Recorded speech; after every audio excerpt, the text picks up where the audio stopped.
time to hear from our speakers. Victor, I'm going to start with you. What does China get right in terms of core principles that the rest of the world can learn from China?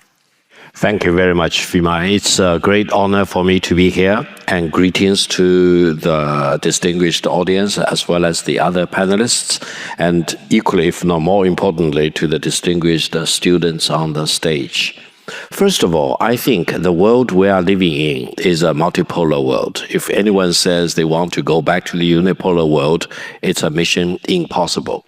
For the past 46 years, China has been building socialism with Chinese characteristics. I would say the more important thing are the characteristics. So what are these characteristics? This is really a million-dollar question. I would say for the past 4 decades or so, China has been put a premium on development. Deng Xiaoping said, development is the hard truth. We believe every country needs to develop, and no country should be complacent. No country should rest on its own laurel or even try to throw a wedge in other countries' development. So stability is very much of an asset, and keeping peace in the world is very much important, and also pushing for free trade and market practice of all kinds should be very important. When we look around the world, China always emphasizes the importance of connectivity, infrastructure. Why? Because we benefited from this. In China, we have a saying, if you want to be rich, build a road. That's why China builds, whereas several other countries are not in the building mode. They probably want to destroy. So I think the choice is very clear. Let's really put a focus on development, stability, peace, and always believe in development as the hard truth and the softer truth and the smart truth. Thank you. So Victor, you gave us some insight into the China model. From the way you described how China sees itself and the rest of the world, what ideas could we, or do you think China could export globally? Well, I don't think China has the truth. Truth is always relative. Some truth works for you, but it may not work for others. I think from the Chinese perspective, several things really are very important. One is that without democracy, there will be no modernization. So China does not oppose democracy. China advocates democracy. But then on the other hand, democracy has no set model. You need to adapt the democracy to your own national circumstances and come up with your own unique system. Now, secondly, we hear a lot about human rights. Human rights are so important, but I think from the Chinese perspective, human rights do not exist in a vacuum. Human rights need to be balanced with human obligations. You cannot talk about human rights without equally talking about human obligations. Therefore, I think the Chinese perspective is more balanced, is more all-inclusive, rather than one-sided. For example, in this August hall, I cannot cry fire. That's not an exercise of my freedom of speech. It's actually a violation of law if my cry results in stampede, for example. Therefore, I think when we talk about all these things, we need to be very careful as to what these labels really mean. Very quickly, the United Kingdom for many hundred years didn't have a Supreme Court. The EU, during its periodic review, found that deficiency, and EU ordered the United Kingdom to set up the Supreme Court. That's why if you go to London, go to the Westminster Square, on the west side of the square, there is a Supreme Court of the United Kingdom. Why? Because United Kingdom built the empire, declined from the empire without a Supreme Court, while Britain had always talked about the balance of power. We need to really know what all these labels are really about, and whether you are really delivering and walking the walk while you talk the talk. I think we all need to find a way to serve the fundamental interest of our own people rather than being lectured upon by others and having other values being imposed on our own country. Thank you. Right, go ahead. Hi, my name is Rod. I'm a fourth-year student at Georgetown, and I want to really expand the discussion further. So, Mr. Gao, you talked a lot about development and how that's a priority for the Chinese government. However, we should move a bit further than just development. What makes successful societies is not just development, but it's merit. The idea that someone can get ahead because they're qualified and they're really good at what they do, and not because of their family or their religion or their tribe. And I believe that the most successful societies, which have been, for example, the United States, have succeeded in comparison to other countries because of that system. Because in the United States, you can get further ahead than if you were in other countries because of your merit. And I just want to really ask you that in China, there's also a big culture on merit. However, it's very top-down, and there's a lot of authoritarianism in China. And in many ways, the meritocracy of the past 30 years seems to be collapsing. The Chinese economy has not developed as much as it should have since post-COVID. So how can you really address those things while ignoring the rights of the individual as is taken in the West, for example? Thank you very much. I think you are raising a very important question. Without going too much into history, I think China started to decline as a result of the First Opium War, intensified by the Second Opium War and the 1900 incident in China involving 8 countries kind of sending troops to China. And for the last 100 years or so, China experimented with all kinds of models of development: empire, constitutional monarchy, republic, warlords, for example, revolution of all kinds.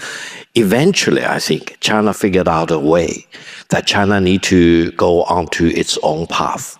And then before 1978, when Deng Xiaoping bounced back to become the paramount leader, China was engaged in probably the most intensive splitting of the ideological hair. China was locked up in a big box, believing that socialism must be good, must be better than capitalism. But then Deng Xiaoping realized that socialism, that practiced by China, did not bring bread and butter to the table. People were hungry, poverty. By 1978, China probably achieved the highest level of egalitarianism in human history. Everyone was equal, but everyone was equally poor. Let me tell this distinguished audience, there is no fun of being locked up in poverty. And China's mission was to find a way to maintain its political system, which is unique, because Chinese history is unique, but also figure out a way to bring bread and butter to the table, to make sure that China will achieve development. That is why China's roadmap is clear. It's different from anyone else. Whatever China has been doing over the past 46 years may not be able to be done by any other country. But the key commonality is simple. That is, bring your people, uplift your people out of poverty, build roads, set up factories, push the edge of science and technology, and be a leading force for peace and stability. I think in this overall context, individuals will always be important. China could not have achieved all this miraculous transformation of itself if China did not empower the people, enable the people. But the way the Chinese people have been empowered and enabled are different. We always talk about the collectiveness of the Chinese nation, together with the individual rights of each person. We always put a premium on family. In China, family is always important. And we refuse to be dictated by other countries when they want to redefine gender, when they want to redefine family. No. We believe the Chinese values are deeply rooted, Victor, dating back 5,000 years. We cannot be dictated by other countries. Afamia. I would like to challenge Mr. Gao with this question. So you've mentioned that China has a no-interference policy with other states, and that states should have their own ability to dictate their way of life or their existence. But wouldn't you say China's presence all over Africa is in a way an exercise of some sorts of power, a soft power of sorts, and does that not contradict with the foreign policy of China? Allow me to mention one thing. Before China's extensive engagement with Africa, Africa itself is a forgotten continent. That's not what Victor Gao said. That's generally being said by Western countries. Africa, after decolonization, was more or less the forgotten continent. Western countries did not want to engage it for whatever reason. China went in. China treated every African country as brother and sister, and China really invested hugely in Africa. Now, many other countries are talking about engaging with Africa, including the United States, many European countries, India, for example. The more the better, because Africa should not be a monopoly for any other country, not for China, not for anyone else. Africa is for the African people. And the taste of the pudding is always, you should not be a judge yourself. You go to African country and ask them whether they like building a road, whether they like building a gymnasium, etc. That is the only truth, because don't be lectured by other countries about what value African countries should have. The African value will be different from many other continents, for example. The other countries in other continents will need to help the African country to build up their infrastructure, to build their manufacturing capabilities. And that is the only goal for China. China has no colonial objective for African countries. China is so far away physically from Africa. Whatever China is doing the same in ASEAN countries, in Latin American countries, for example. And this is a sign of China's philosophy. That is, if we build our pillars of transformation, we want to share that with you. If we believe building road is the only way out, we help you to build the road. Carl. Thank you. My name is Carl Jumbo, freshman student at Georgetown University. My question is simple. Are you not being hypocritical, Mr. Gao? Why I'm asking, you're saying that, okay, in Africa, you're allowing some buildings, some infrastructure to be there. I'm from Zimbabwe. We have the second largest lithium reserves, but we're at the brink of losing ownership of all of these lithium reserves just because China built a parliament for my country. So if you're saying that you are promoting the sovereignty of nations, of countries, but you're taking our own parliament away, and let's say the airport in Kenya, for example, are you not being hypocritical? Let me be very blunt. Zimbabwe is a great country. You had your election several years ago, and the presidential candidate was very much against China. He's elected as the president, and once he's in his office, he changed his mind, because he knows for sure that for Zimbabwe development, China is the main contributor for the Zimbabwean economic development. If you do not agree with me, go back to your country, talk to your government, and check out over the past 30 years, which country has invested most heavily in your great country. I know Zimbabwe well. China has dealt with Zimbabwe governments for several decades, including your great presidents, for example.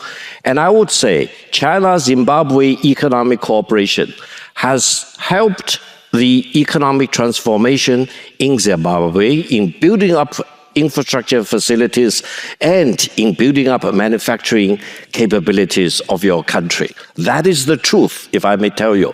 I think that is the only truth. Development is the hard truth. Thank you, brother. I wanted to go to Mr. Gao one more time. So you said that we're not supposed to be lecturing others and we're supposed to go with our own identity because the truth is subjective from one country to another, right? But at the very least, we talked about the weaponization of human rights. But there are very basic fundamentals when we're talking about human rights, and it has been addressed multiple times. How are you addressing the one-state nation that you are talking about, which is something that was created by us and systems, in comparison to religions and traditions which were by higher-ups that were not created by us? How are you giving importance to one-state nations compared to that? Thank you very much. When we talk about human rights in the world of today, I think the most important human rights are to protect the legitimate rights of the Palestinian people. No country has any excuse to deny the Palestinian people their right of existence, their right to their own country, their right to their own culture. And if anyone comes to you and say, I'm a friend of your country, I'm a friend of Islam, of Muslim countries, etc., but I do not respect the Palestinian people's rights, he is a false friend. That's number one. Now, separately, you quoted J.D. Vance. J.D. Vance is my classmate at Yale Law School. I was class of 1993. He was class of 2013. The quote he said is completely agreeable with me. China builds, America should build too. The United States should not just lecture others as if they have the totality of the truth. I think the United States is in a transformative age. It's launching a revolution against itself. This should be something very educational for all of us. I personally hope the United States will become great again 4 years from now. But where is the verdict? The verdict is still out there. We still need to urge our American friends to really work. And development is the hard truth. It applies to China for the past 46 years. It will apply to the United States in the coming 4 years. Thank you. I want to ask you, Victor, and it's like a 30-second response, really, is from being inside of BRICS as China, does it feel like it's a different kind of world global order? First of all, BRICS is a megatrend. It's a reality. The size of the BRICS countries' economy combined is larger than G7. Now, secondly, when you have a country like Turkey, which wants to join BRICS, which is a NATO member state, that's very profound. I would say the moment Turkey becomes a formal member of BRICS, that's a major turning point in history. And personally, I'm not a fan of de-dollarization, but I'm completely opposed to weaponizing the dollar or weaponizing the SWIFT system, not only for China's sake, but for all the other countries' sake. We are in the Middle East. Lots of countries are very wealthy.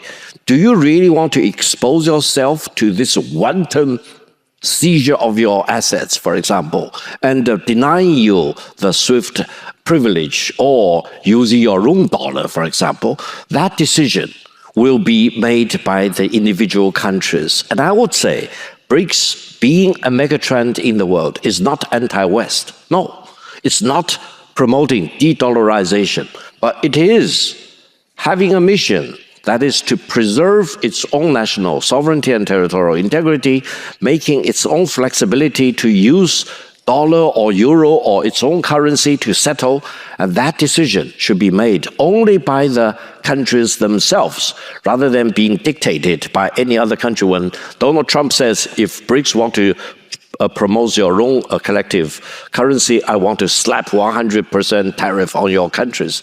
Someone need to tell very distinguished Donald Trump that don't weaponize in the dollar, because if you weaponize in the dollar, you... We'll move on the note of the very distinguished Donald Trump. This Thank you. is the part of the show that we call the Majlis.